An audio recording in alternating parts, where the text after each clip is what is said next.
दहेज एक ऐसी प्रथा जो हमारे पूर्वजों से चलती आ रही है। कई बार दूल्हे के घर वाले डिमांड करते हैं तो कई बार लड़की वाले खुशी खुशी दहेज देते हैं। हाँ, लेकिन कोई ये नहीं जानता कि दहेज लड़की वालों से क्यों लिया जाता है, किस हक से दूल्हे के घर वाले डिमांड करते हैं। खैर, दहेज अपने आप में एक बहुत बड़ा और विवादित मुद्दा है। इस पर हम कभी विस्तार से बात करेंगे। फिलहाल तो आपको कुछ ऐसे दहेज से जुड़े किस्से बताते हैं जो आपके रोंगटे खड़े कर देंगे। ऐसे किस्से जहां दुल्हन ने वर पक्ष वालों की हालत पतली कर दी। यकीन मानिए वीडियो अंत तक बेहद शानदार है, इसीलिए सीट से चिपक कर बैठ जाइए। और हाँ, चैनल को सब्सक्राइब नहीं किए हैं तो नेक काम जल्दी कर दीजिए। आखिर हम लगातार मेहनत करके आपके लिए इतने अच्छे वीडियोस लाते रहते हैं। तो आइए शुरू करते हैं। सूरज और प्रिया की शादी के पहले दोनों घर वालों में आपस में अच्छी तरह से बात हो गई थी। सभी शादी को लेकर काफी खुश थे कि तभी लड़के ने खुद से कार की डिमांड और कर दी। अब लड़की वाले बेचारे क्या कर सकते थे जब शादी सिर पर हो। जैसे तैसे लड़की वालों ने लड़के की ये डिमांड भी पूरी कर दी, लेकिन प्रिया इससे बिल्कुल खुश नहीं थी। वो अच्छी खासी पढ़ी लिखी समझदार लड़की थी और दहेज के शुरू से ही खिलाफ थी। प्रिया ने ठान लिया था कि वो सूरज को सबक सिखाकर रहेगी। बाद में उसने कुछ ऐसा किया जो आपको हैरान कर देगा। सूरज दहेज में मिली कार से काफी खुश था। शादी के बाद वो उसी कार से प्रिया को लेकर लॉन्ग ड्राइव पर निकल गया। सूरज की खुशी अलग ही लेवल पर थी।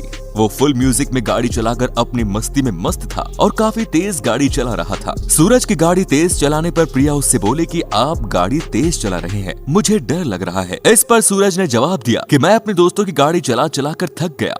अब तो ये मेरी अपनी गाड़ी है, मैं खुद से गाड़ी नहीं खरीद पाया, इसीलिए मैंने तुम्हारे पापा से इसकी डिमांड की। ये अब मेरी गाड़ी है, मैं इसे जैसे चाहूंगा वैसे चलाऊंगा। प्रिया को जवाब सुनकर काफी बुरा तो लगा, लेकिन बेचारी उस समय क्या कर सकती थी। खैर, आपने सुना होगा कि नजर हटी दुर्घटना घटी। ऐसा ही यहाँ हुआ। उत्साह में सूरज की गाड़ी रोड पर खड़े एक भिखारी से टकराने ही वाले थे कि उसने गाड़ी को दूसरी ओर घुमा दिया। जैसे ही गाड़ी रुकी, प्रिया उस भिखारी के पास आई और बोली, बाबा हमें माफ कर दीजिए, हमारी नई नई शादी हुई है और हम बातों में लग गए थे, जिसकी वजह से मेरी पति का ध्यान नहीं रहा। इस वजह से ही गाड़ी आपसे टकराने वाली थी। लीजिए, आप खुशी खुशी हमारी शादी की मिठाई खाइए और हमें दुआ दीजिए। मिठाई के साथ साथ प्रिया ने उस भिखारी को 100 रुपए भी दे दिए। ये देख सूरज को गुस्सा आया और वो प्रिया के पास आकर बोला कि तुम जैसे लोग ही इन्हें सर चढ़ाते हैं। ये भिखारी जानबूझकर पैसे वालों के गाड़ियों के आगे आते हैं और फिर उनका ध्यान अपनी तरफ खींचते हैं और इसी तरह उन्हें लूटते हैं। फिर प्रिया ऐसे ही किसी मौके की तलाश में थी।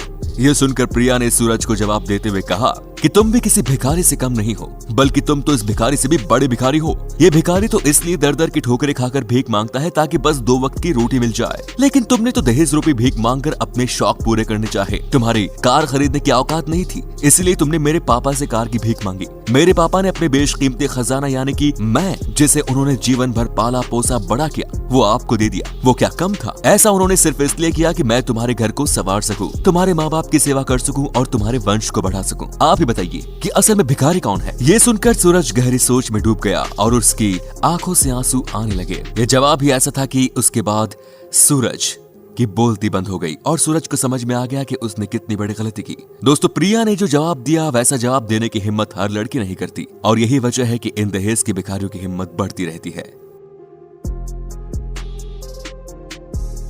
अब जरा इन दहेज के लालचियों का चेहरा भी देख लीजिए। इनका चेहरा देखकर आपको समझ में आ गया होगा कि इनके साथ कैसा व्यवहार किया गया होगा।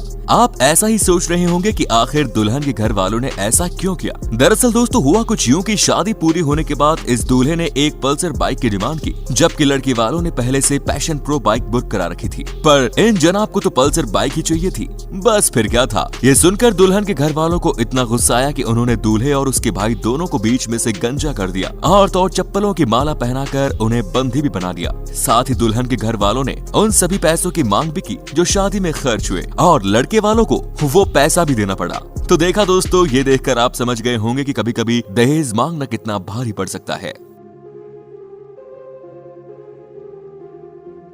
दोस्तों, शादी में कई परिवार एक जगह इकट्ठे होते हैं। ऐसे में हंसी ठिठोली और हंसी मजाक होना लाजमी है। लेकिन गलत हरकतें करना कभी भी सही नहीं होता, फिर वो चाहे शादी हो या कोई और फंक्शन। यहाँ देखिए दूल्हे के जीजा को शर्मनाक हरकतें करना कितना भारी पड़ गया, उन्हें जेल की हवा खानी पड़ी। दरअसल दूल्हे का जीजा दुल्हन की सहेलियों से गंदे गंदे मजाक करने लगा, जहाँ मामला इतना आगे बढ़ गया कि दूल्हे के जीजा की दुल्हन के परिवार वालों ने जमकर धुलाई की। ये देखकर दूल्हे को काफी गुस्सा आया और उसने शादी करने से पहले 1 लाख रुपए और एक बाइक की डिमांड कर दी और कहा कि अगर ये नहीं मिली तो वो शादी नहीं करेगा।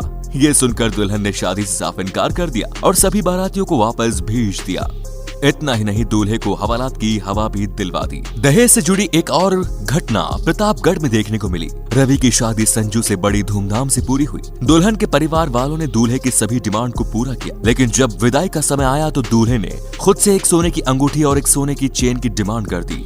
बस फिर क्या था, उस समय ऐसी डिमांड सुनकर दुल्हन के घर वाले घबरा गए। ऐसे में संजू ने जो जवाब दिया वो सुनकर आप हैरान रह जाएंगे। शादी के 7 फेरे और फिर सारे रीति रिवाज पूरे होने के बाद भी संजू ने दूल्हे के घर जाने से इनकार कर दिया और संजू ने दूल्हे के मुंह पर उसे लालची गधा बोलकर उसके साथ जाने से मना कर दिया। संजू के घर वालों ने भी उसे सपोर्ट किया और दूल्हे और उसके पिता को वहीं कैद कर लिया और बारात में आने वाले सभी गाड़ियों को पंचर कर दिया। इसके बाद उन्होंने पुलिस को बुलाया, जिसके बाद पुलिस ने सभी को गिरफ्तार करके जेल की सलाखों के पीछे डाल दिया। वैसे दोस्तों, आपको क्या लगता है, क्या संजू ने सही किया? अगर हाँ तो कमेंट में यस जरूर लिखें। इसी तरह की एक और घटना ग्वालियर मध्य प्रदेश में देखने को मिली। ये शादी थी विनीत और शिवांगी की। शादी जोरों शोरों से चल रही थी। अब समय था फेरों का। ऐसे में दूल्हे राज एक्साइटेड हो जाते हैं कि दुल्हन के बैग में आखिर क्या है। दरअसल दूल्हा जानना चाहता था कि दुल्हन को दहेज में क्या क्या दिया जा रहा है। दूल्हा पागलों की तरह जिद करने लगता है और बार बार कहने लगता है कि उसे जानना है कि बैग में आखिर क्या है जो ये अपने साथ लेकर जाएगी।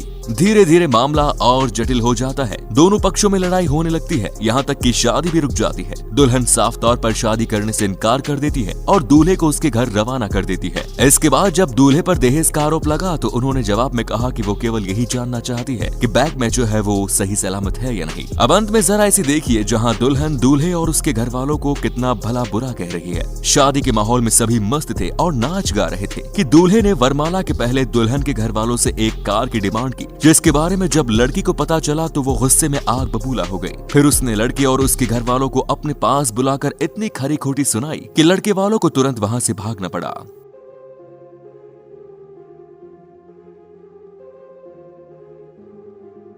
तो अब आखिर में हम तो हमारे तमाम दर्शकों से यही कहेंगे कि दहेज जैसी कुप्रथा को अब हमें खत्म कर देनी चाहिए, ना कि इसे बढ़ावा देना चाहिए। हम पढ़े लिखे शिक्षित नागरिक हैं, हमें इस कुप्रथा का जरा भी समर्थन नहीं करना चाहिए। एक पिता खुशी से अपनी बेटी को कुछ भी दे सकता है, लेकिन वो उपहार के रूप में होना चाहिए, ना कि दहेज के रूप में। तो दोस्तों, उम्मीद करते हैं कि आपको वीडियो पसंद आई होगी। अगर हाँ तो इसे लाइक कीजिए, सब्सक्राइब कीजिए और शेयर कीजिए। और फिलहाल मिलते हैं नेक्स्ट वीडियो में, तब तक के लिए अपना ख्याल रखिए। धन्यवाद।